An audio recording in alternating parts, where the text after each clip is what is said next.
अर्थसंकल्पात मोठी घोषणा, एंजल टॅक्स रद्द. आणि काय आहे एंजल टॅक्स पाहूया सविस्तर माहिती. तर नमस्कार सगळ्यांना, स्वागत आहे तुमचं आपल्या नारी शक्ती या यूट्यूब चॅनलवर.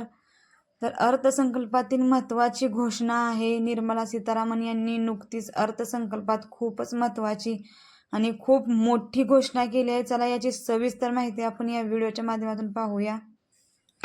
तर केंद्र सरकारची मोठी घोषणा झालेली आहे. 12 वर्षानंतर हा टॅक्स रद्द केलेला आहे. नेमका कुणाला याचा फायदा मिळणार आहे, कुणाला याचा दिलासा भेटणार आहे, हेच आपण या व्हिडिओच्या माध्यमातून पाहणार आहोत. तर व्हिडिओ शेवटपर्यंत पहा. व्हिडिओ आवडला तर व्हिडिओला लाईक करा आणि जास्तीत जास्त मित्रांना शेअर करा. तर केंद्रीय अर्थमंत्री निर्मला सीतारामन यांनी आज मोदी 3.0 सरकारचा पहिलाच अर्थसंकल्प सादर केला. तर या अर्थसंकल्पात केंद्र सरकारने 12 वर्षापूर्वी सुरू केलेला टॅक्स रद्द केला आहे. खरं तर या टॅक्सची घोषणा झाली तेव्हापासूनच हा टॅक्स खूपच वादात होता. तर आपण पाहू शकतो की या टॅक्सला अगोदरपासूनच गुंतवणूकदार आणि स्टार्टअप कंपन्यांनी विरोध केला होता. पण स्टार्टअप कंपन्यांच्या माध्यमातूनच पैशाची अफरातफर किंवा काळा पैसा व्हाईट करण्याचे उद्देश ठेवण्यावर जबर बसवण्यासाठी हा टॅक्स आणला होता. म्हणजे एकूणच तुम्ही पाहू शकता की काळा पैसा बाहेर न पाठवता त्याला वाईट करण्याच्या उद्देशानेच हा टॅक्सचा उद्देश होता. अखेर हा टॅक्स केंद्र सरकारनेच रद्द केलेला आहे. तर केंद्र सरकारने अर्थसंकल्पात आज 12 वर्षापूर्वीच्या टॅक्सला रद्द केला आहे. तर या टॅक्सला एंजल टॅक्स असं म्हणले जाते. तर स्टार्टअप इकोसिस्टीममध्ये प्रगती व्हावी याच उद्देशाने मोदी सरकारने हा एंजल टॅक्सचा आता रद्द केला आहे. तर हा टॅक्स ज्यावेळी लागू झाला होता तेव्हा ज्येष्ठ नेते प्रणव मुखर्जी हे केंद्रीय अर्थमंत्री होते. तर स्टार्टअपमध्ये गुंतवणूक करण्याच्या उद्देशाने मनी लॉन्ड्रिंग करणाऱ्यांना आळा घालण्यासाठी संबंधित टॅक्स योजना सुरू करण्यात आली होती.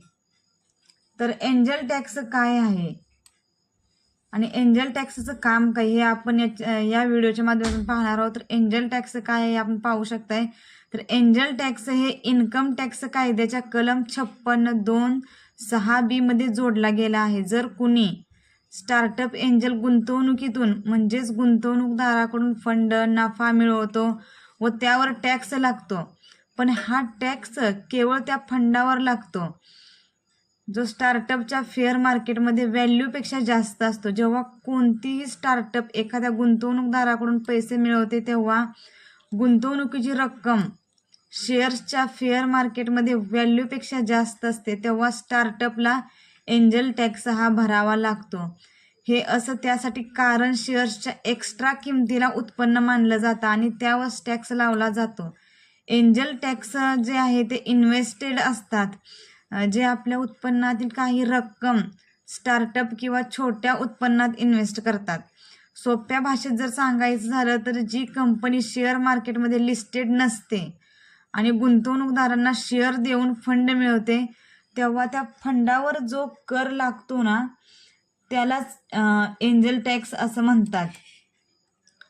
तर निर्मला सीतारामन यांनी एंजल टॅक्सबद्दल नेमकं काय म्हटलं आहे हे आपण पाहूया. तर केंद्रीय अर्थमंत्री निर्मला सीतारामन यांनी आज याबाबत बजेट सादर करताना महत्त्वाची घोषणा केली. भारतीय स्टार्टअप इकोसिस्टीमला बळकट करण्यासाठी आणि उद्योजकतेला प्रोत्साहन देण्यासाठी आणि नवनिर्मितीला समर्थन देण्यासाठी मी गुंतवणूकदारांच्या सर्व श्रेणींसाठी एंजल टॅक्स रद्द करण्याचा प्रस्ताव मांडते. केंद्रीय अर्थसंकल्पापूर्वी department for promotion of industry and internal trade म्हणजेच की DPIIT ने स्टार्टअपवरील हे शुल्क काढून टाकण्याची शिफारस केली होती असं निर्मला सीतारामन म्हणाल्या. गेल्या वर्षी सप्टेंबरमध्ये आयकर विभागाने नवीन एंजल कर अधिनियम सूचित केले आहे. यामध्ये असूचीबद्ध स्टार्टअपद्वारे गुंतवणूकदारांना जारी केलेल्या समभागांच्या मूल्यांकनाची व्यवस्था समाविष्ट आहे. याआधी एंजल टॅक्स फक्त स्थानिक गुंतवणूकदारांना लागू होता, पण 2023-24 या आर्थिक वर्षाच्या बजेटमध्ये परकीय गुंतवणुकीचा समावेश करण्यासाठी त्यांची व्याप्ती वाढवण्यात आलेली आहे. तर 1.17 लाखहून अधिक स्टार्टअपची सरकारकडे नोंदणी झालेली आहे.